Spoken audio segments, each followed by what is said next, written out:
L'exercice consistant à débriefer chacune des participations de l'ONG Jeunes Volontaires pour l'Environnement JVE Niger à la conférence des parties des Nations Unies sur le changement climatique est devenu une tradition pour l'organisation. Le débriefing de la COP29 à laquelle 4 de ses membres ont participé activement a été une nouvelle occasion pour l'ONG JVE Niger de partager les principales décisions, engagements et recommandations issus de la COP29 afin de favoriser une meilleure compréhension et une appropriation des enjeux climatiques. De manière spécifique, nous allons présenter les résultats et les engagements pris lors de la COP29 en les adaptant au contexte local, bien sûr, de discuter aussi des mécanismes et des mises en œuvre et faire des recommandations de la COP29.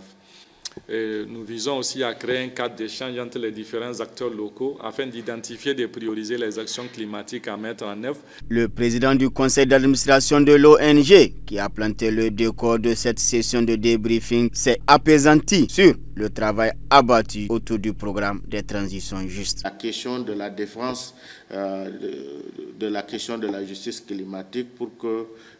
les négociateurs ou les pays puissent prendre en compte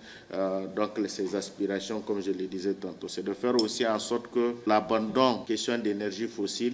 en faveur des énergies plus renouvelables et aussi faire en sorte que les questions des fonds de pertes et de dommages soient une réalité pour les pays les plus touchés par les crises climatiques. Une session de débriefing de la COP29 qui a éclairé largement la lanterne des participants sur les défis et enjeux du financement climatique qui étaient au cœur de la COP29 et permis aussi de booster l'engagement collectif pour une action pour et au nom de la planète devant le péril climatique.